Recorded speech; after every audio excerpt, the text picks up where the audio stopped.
What's going on, people? Welcome back to the unstoppable, the incomparable, the unfloppable Motivational Moments Talks with the King and the King. We're about to take you to the next level. This is going to be a fantastic episode. Fabian came to the crib earlier with endless energy. Ethan is dropping bars like his name is Lamar, and we are going to keep it rolling.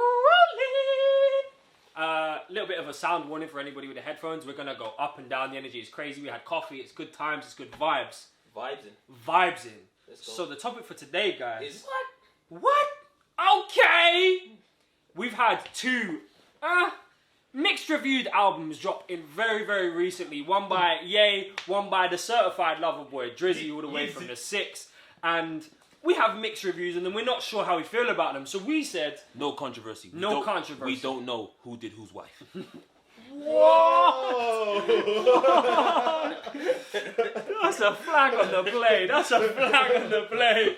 We're going to have to do something about that. We're not involved in the politics, people. We're not. That's why we don't talk about it. I'm actually wearing a Kanye West t-shirt. I'm not saying I'm on Kanye's side. I'm just saying the t-shirt's dope. That's what you're saying on Kanye's side. I'm just trying to look swagged out, and Kanye makes interest right there. Yeah, I mean, I've also come on with OVO product before, so That's before, but he dropped it today. You should have come with it today, but you were on Kanye. What's that about? You know what? Next episode I'll come with a certified lover boy, and That's too late, bro. it'll all be even. You know what? Halfway through this episode, I'm gonna change into some. It's still too late, bro. But yeah, don't worry about it. We know who you're for.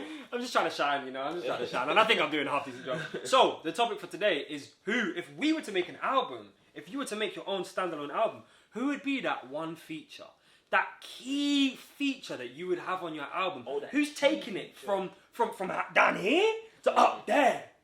Because there were two artists who featured on both of those albums. Yeah. One was Lil Baby. Yeah. The other one was Hova, JC. Some people call him the greatest rapper of all time. Other people, certain people to my right, would not agree with that, and that's okay, because we're now going to be able to talk our piece. So who's going first? Who you featuring on your album? I mean, let the guy on your right go first, because I think we know what he's gonna do. So you know what?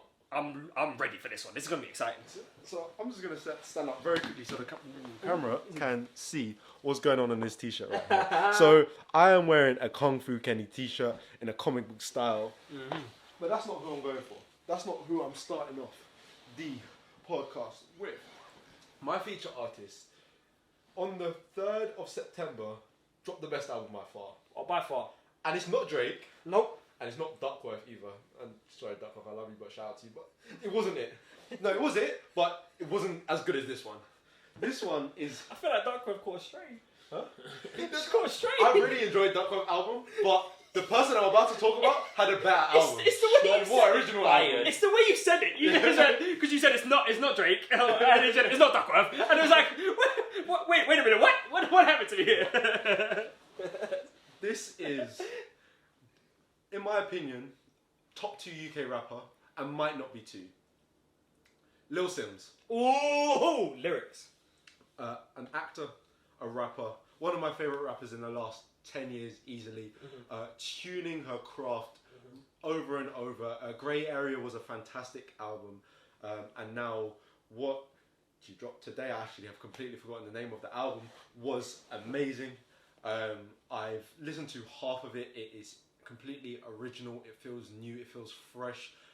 Rap for me recently has been missing it's been missing its freshness. It feels like everyone is a clone and a copy of each other, but Little Sims came and showed bar for bar, you're not beating her, and flow for flow, you're not beating her. Sometimes I might be introverted. We got it. Research team went in. Research team come to I'm now. the finest researchers in the land. I'd implore you to go and check it out. You will be better for listening to this album. You will be better for experiencing Little Sims.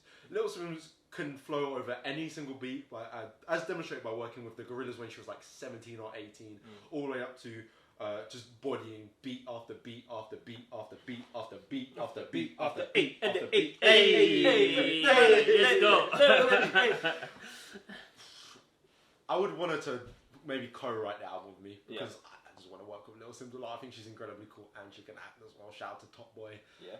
How do you guys feel about Little Sims? Bro, you know what? I've been a big fan of Little Sims ever since I heard Wings performed Wings at. I was a fan before, but she performed Wings at the operas. Yeah. I remember when Wretch 32 put on a whole night of grime at the operas, and it was sick. It was so sick to see grime in the National Opera House, I think it's called. But yeah, to see such a bunch of energy in a place which usually I don't associate with energy. I know opera for some people is the vibe. It's not the vibe for me. So to see something like that in such a space, which is one of the most highly regarded spaces in the UK for music, getting the respect grime been deserving is incredible. And Lil Sims bodied it with Wings. I really appreciate you saying about that. I think they also did a series in the Royal Albert Hall as well, which was fantastic. There's an aspect that I haven't brought out, which is shame on me really. Lil Sims' music video, Woman is the title or the single of Sometimes I Might Be an Introvert. And the colour schemes and the direction of the video, which was directed by Sims, is incredible. She has women of different colour, people of colour, dressed in these colourful blazers on a whole spectrum. And the imagery that she uses and the swagger and tone of the video, I want a bit of that with whatever music that I'm making. It's incredible. I back it. Lil Sims is an artist who, you know what, I don't pay enough attention to. I haven't listened to the album yet, and I feel bad. I know it's only been out for about 12 hours, but like I need to get on that with the same energy I had for Donda, which didn't deserve it. I should have that same energy for Lil Sims, because Lil Sims lyrically, it don't come close for many people. People can't touch what Lil Sims is capable of. So yeah, I'm here for that. We might have to do a Lil Sims listening party right after this. Yeah, I'm down if you're down. Yeah. Oh, that's what I'm trying to do. Okay. And also London stand up. I think Lil Sims from London. Yeah. London stand up. We always back London. Well, there you go. That's it. So what? Just like that. What, you moving on? I think so. The next one. I think we're moving on to the next one. And you know what? I'll go here. I want to go here because let me sit back. Because I'm jumping on the wave that Ethan set. Me and Ethan went surfing last week, and so I'm gonna ride that wave because for me, who I'm having on my album, got to be none other than, in my opinion, the best British lyricist we've ever seen. Ooh, big stage. Any guesses of who that might be? Are you saying Lil Sims as well? Lil Sims about to be there. I can't even lie. If this one steps off, this might be the one. Kano or Carla? Kano or Carla, you say? Dave? I don't know, man. You know what? Ethan actually hit it on the head. It's not Kano, it's not Dave, it's Akala.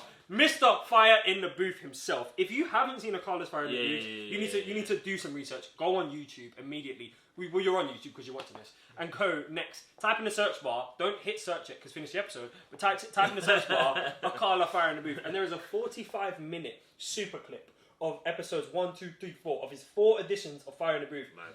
He's silly. He is silly. He's so rapid with it. And he's so lyrical with it. And he's so compelling with it. He tells the story while also educating.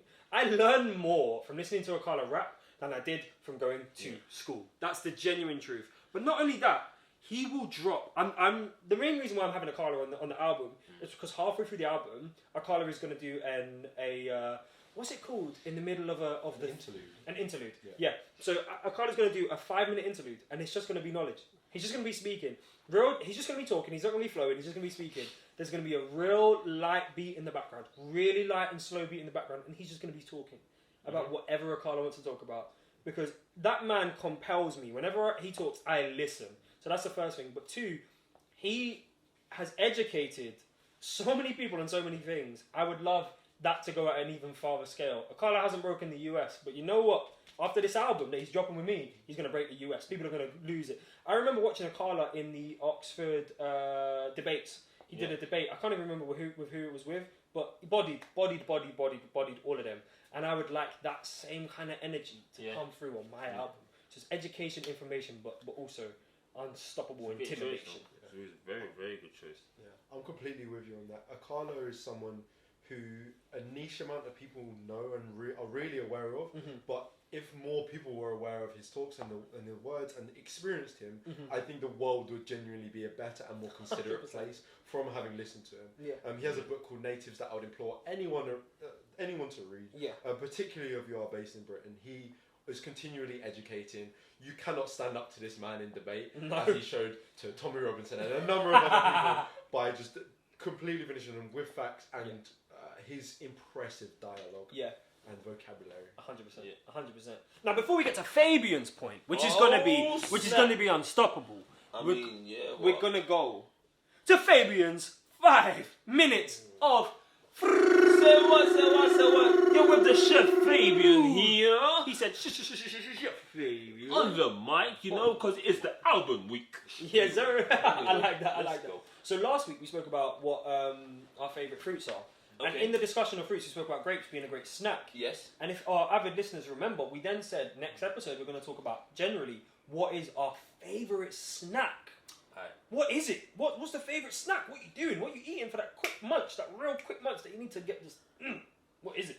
I hit it straight with the first, so Hey, I'm here we gonna go with it. And we actually talked about this in one of our very earlier episodes. Oh, And I was thinking about what is like a great snack I wouldn't mind eating pretty much like all the time or like every other day, every day or so. And I gotta go with the homemade toasty. In the pan. So now I'm gonna say homemade cheese toasty, but there's 2 variations. I can go cheese and ham, and then cheese and chorizo. Bro, you're forgetting the third variation.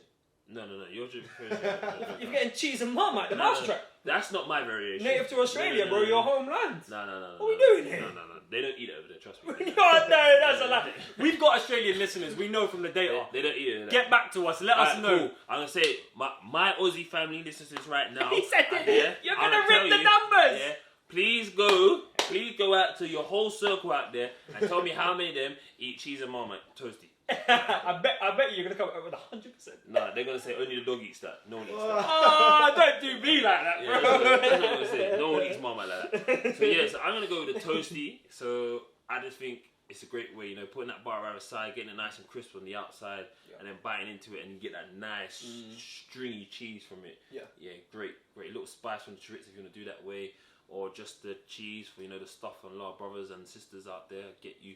So yeah, cheese toasty is mine. Yeah, cheese toast is a great shout. Yeah. And you know what, like you say, it fits any occasion. Genuinely, there's not a time in the day Hot, cold, where if I'm offered a cheese toasty, I'm saying no to it. Yeah. The only way I'm saying no to a cheese toasty is if I'm already currently eating a cheese toasty. That's it, because it's flavours. Yeah. It's flavours and it's nice and it's just Trust me. Okay, I'll go with it. Okay. So I had some ideas, and I was gonna say grapes because grapes really are good, but we spoke about those last time, and also Switch it up, man. it's not as exciting, right? It's not as exciting. So It's not cheese toasty, that's for sure. what's that? It's not cheese toasty. It's not a cheese toasty, and as we've just decided, cheese toasties are top tier. They're top quality. Damn right. Yeah. They're top quality. So I'm very close to where Fabian has gone, but I've gone in the right direction, and that is Marmite on toast. So for me, Marmite is one of the most flavoursome things. Hey, call me when you finish talking about Marmite. Bro, but we gotta teach you, man. We gotta educate you because Marmite is. You're trying to educate the chefs about Marmite. Oh my God. What if you'll be talking like that? Then clearly Marmite's not the way for you to go. But the saltiness is unstoppable. I genuinely, and it's good for you. It's one of the few things that are good for you that you can just have on a regular basis. Eat some spinach. Eat some as a snack. Yeah. This guy's out here eating cheese and chorizo toasties and is telling me to eat spinach. Genuinely, I love Marmite so much. I will one day indoctrinate Fabian into the school of Marmite. It's going to take a while. I'm never going to eat dirt out of a jar. It's going to take... Maybe by episode 100 we'll be there. Nope. Okay. We might not be there. By episode 100. Listen, people. I will try any food. I've tried Marmite. It don't work. It just no. Like, you know. See, remember, I'm a cook. Yeah, I'm a chef. I eat food. I cook food. I can't put that on any of my food. It just doesn't go. It doesn't happen. It's not gonna work. If you're watching this right now and you're telling me you would eat Marmite covered chicken wings, hell no. Ooh. You see what I mean? Ooh. Listen to this fool. Listen to him. Ooh. Listen to him. I never even had Marmite on chicken, but you know what? No. After you said it, I'm gonna do a little something in the kitchen tonight. Even get ready because we're gonna have Marmite on chicken. When you say we, you mean you and yourself? You yourself and you? onto that, even what's your snack? Because I'm losing my mind. Marmite is not a snack. It's a punishment. All composure has been lost with the pod. For me, I'm going to go to something that's... I can't wait around for toast to get... for breads to turn into toast. Or for toasties to come about. I want to go be in and out immediately. Shake it all about. statistically, if you were to look at my snack habits, you would say that a dark chocolate digestive is my favourite snack. But I know, I took the numbers. in the last 2 years, there's been something that's revolutionised my eating habits, both for breakfast and for snack time. Ooh. And this is a jar that's sitting in my cupboard just up there. It contains crunchy peanut butter. Oh my god. Just as there is never a bad time for a cheese toastie, you could offer me a spoonful of peanut butter and I would eat that up. I eat peanut butter like Pooh the Bear eats honey. I'm always walking around asking, oh, you got any peanut butter around? Whenever I go on holiday, there has to be some peanut butter there and it has to be crunchy. Yeah. It is just, it's incredible. You either have had it and experienced it and you know the wonders of it, or you've never had it. Yeah, peanut butter is ridiculous. It's the texture and none of that smooth stuff. We've said it before, but we'll say it again. None of that smooth stuff, please. Like the crunchiness is vital to the game because it really does change the texture. I'm getting angry about this. I mean, peanut butter always goes down, like, hands down. You know, it was like, we're thinking of snacks, right? And you said that, and in my head, I was thinking, like, oh my god, what about ramen? Ramen's such a good snack. Ramen? Yeah. Oh wow, you taking it there. Yeah. But we're not going to go there because this is only famous 5 minutes of food. So you've had your free, you've had your cheese toastie, you've had your dirt on toast. What are we doing? And then you've had Don't also your alienate the peanut butter. listeners who love Marmite. I think I only know one other person that likes Marmite, and that was my after school youth teacher, Johan. Shout out to Johan. I mess with Marmite. Ethan mess with Marmite. Let's go. Nah, 2 of 3 on the pod. Ethan just eats Marmite because he's trying to be nice to you. Yeah. Anyways, going back to the main topic because we're just talking about something that doesn't even should be relevant. Bring it home, babe. Yeah. So, right, you know what? When we're talking about who's going to be on my album, Yeah, sir. one thing I like is a lyricalist. And I mean, like, you know, when they tongue twist something. So Yeah. I'm gonna go, like, I'm gonna show like a couple of examples of what I mean. It's like, for instance, Correct and Conan do it so well. I like them so much. Like Conan on I think it's, what is it, GOAT level, right? He says, I wasn't playing basketball when I was on E-Wing. Now E-Wing, obviously, he means has inside a jail because there's different wings. But then also, E-Wing is a basketball shoe. Yeah. And it's not everyone knows that until, like, you know, you dissecting like, oh. And even to the right at the end of the song, he goes, my penthouse looks like I play for Arsenal. I told the concierge Bellerin. Ah. And you know, and I was just like, you're mocking it. You think, like, you sit down there, like, you know, same way I might sit there and go season my food and whatever. It's like, you season this track. Yeah. Like, you season that bar. Yeah. Because that's not something that just comes off your tongue and go, yeah, cool, hey, here you go. Yeah. So, again, it's that whole thing. You don't know who Bellerin is. Bellerin is an ex-Arsenal player that doesn't play for no more. But then it's the whole point is like, Bellerin. He's telling the concierge, Bell that thing in my... You know what I mean? Let me bring her upstairs, you. So yeah. And then another person, like, I'm not just going to go on them. Dave, for instance. Yeah. Dave is great at it. It's that whole tune with Fredo when he goes, I go Heathrow more than your man goes petrol station. Now, that's not even a tongue twister, but it's a statement, and that's what I like. Like, I like those kind of things. And right now, I mentioned a lot of English artists, but the person I'm actually going to put on is not an English artist. Okay. And the reason why I'm going to do it is because he had a small segment in a song not too long ago. Yeah. And that one bit, I feel, blew the whole song up. Yeah. And the person I'm talking about is... Pause. Guess. I want you guys to guess right now. Comment on the thing who you think Fabian is about to choose. Cute advert. Scream! Let us know. And the one person I'm going to say is Hove. Oh God! Come on! And the reason why, like, to be fair, like, I wouldn't have said him as much, but that, you know, when I start to think back how many like songs he's done where it is like 5 seconds of like, ooh, Yeah, it's or true. like 10 seconds of ooh, Yeah. and it's that whole thing of like, it's Sorry Not Sorry on DJ Khaled's album when it goes, that's one beat, another beat, oh, that's the other beat. And you heard a hey. It's like he orchestrated that. Yeah. That wasn't DJ Khaled. It wasn't Nas. That was all him. He said, Yeah. I got you. Yeah. And it's just like, you know, I'm thinking like in that split second of that 5 seconds, you know, like you said, oh, that's another beat, and then you hear the hey, you're like, oh, like, you know, it's the brilliance behind it, and I think that's what I like about music a lot. When it's not this, I'm saying this, but you know, you thought, okay, let me try flip this. Yeah. And for me, I want that on my album because for me, that's a finisher. Yeah. Like, you know, you've gone through the album's nice and sweet, and then Hove comes in with that last little 5-10 seconds on the album. You're like, that was Hove. He really just did that. I know albums to that, like, you know, you go, oh my god, that was Hove. Like, Hove on the album. Yeah. He got Hove on the album. Yeah. That's Jay-Z. Yeah. And it's like, yeah, like people say, he's done. He's done too much now. Whatever. So you don't need to do no more. That's the whole point. He only needs to be on your album for 10 seconds to make it crazy. Yeah. And we don't accept Hove slander on this podcast. And what was really interesting is when Certified Lover Boy, Drake's album, was being advertised, they put in New York on the Billboard, the greatest rapper of all live, or the GOAT, is on this album, and everybody knew, because he now has become synonymous with being the greatest of all time. Yeah. And you're completely right.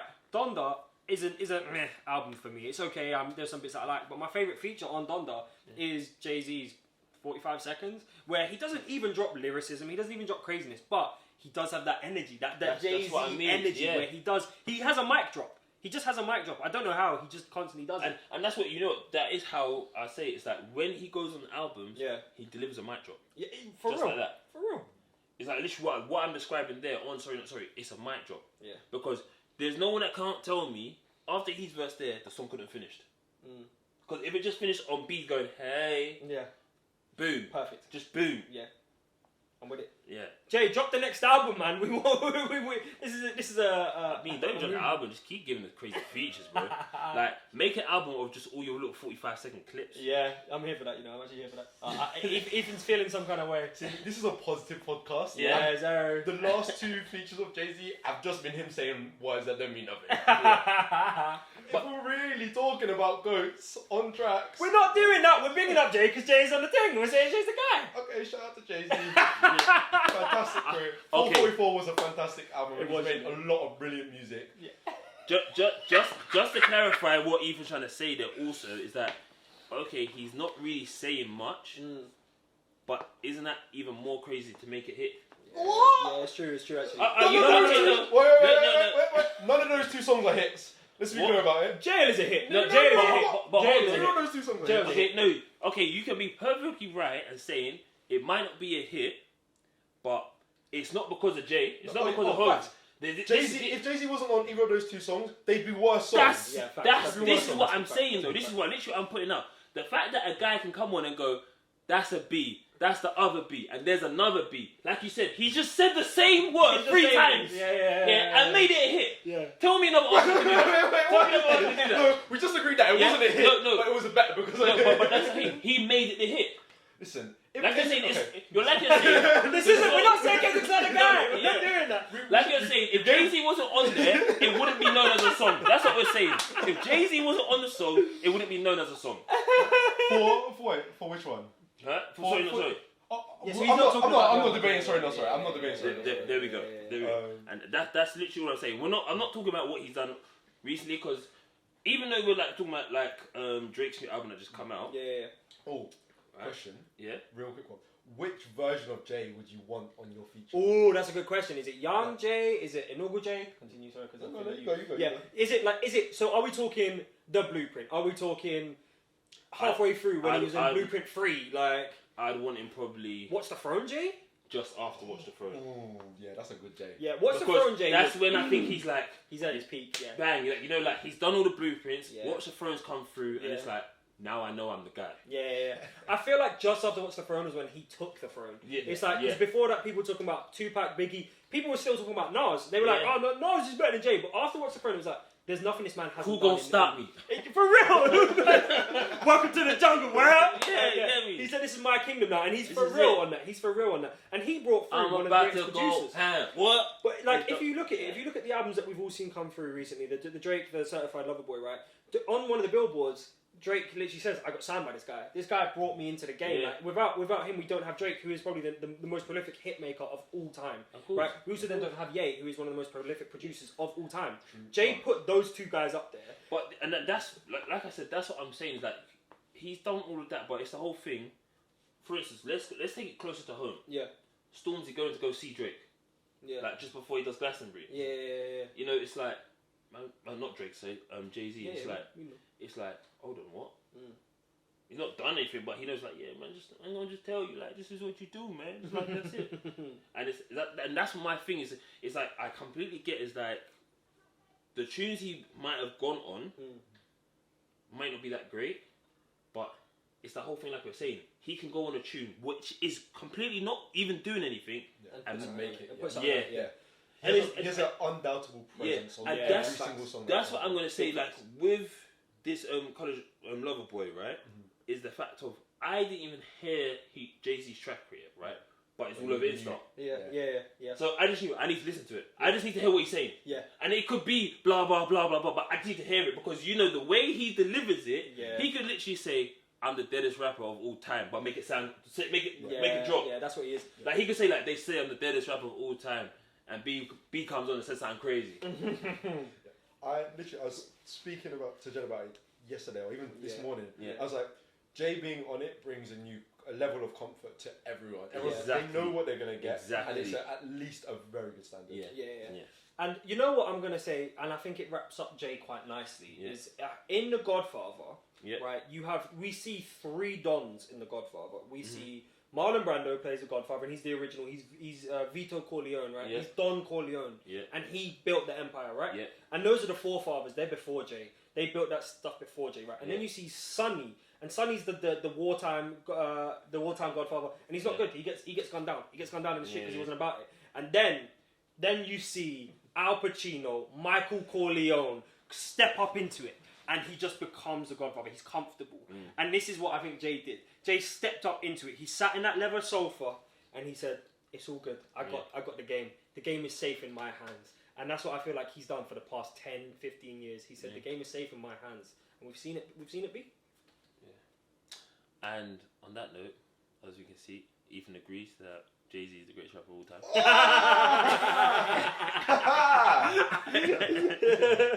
Who do you lot think is the greatest rapper of all time? That's We'd what love we to wanna hear your thoughts and why it's not Jay-Z most interesting. That's something that I'm most interested in.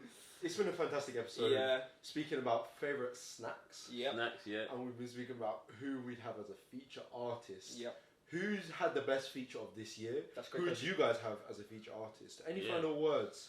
Yeah, that's one thing I want to see. What do the people think the best feature of this year has been so far? Yeah. And name your top tunes or songs on Donda and on Drake's new album that dropped today, or would have dropped last week by the time you'll be listening to this. Yep. And let us know what you think. Yeah, and guys, on top of all this episode was a little bit more fun, a little bit less serious, even though it got a bit heated at some points. Some people were fighting about Marmite, some people were fighting about Jay-Z, and that's what we like. We like that creative energy. But wherever you are, whatever you're doing in life, we hope you're doing well. Take care of yourself. We love you. We are over and out. Peace.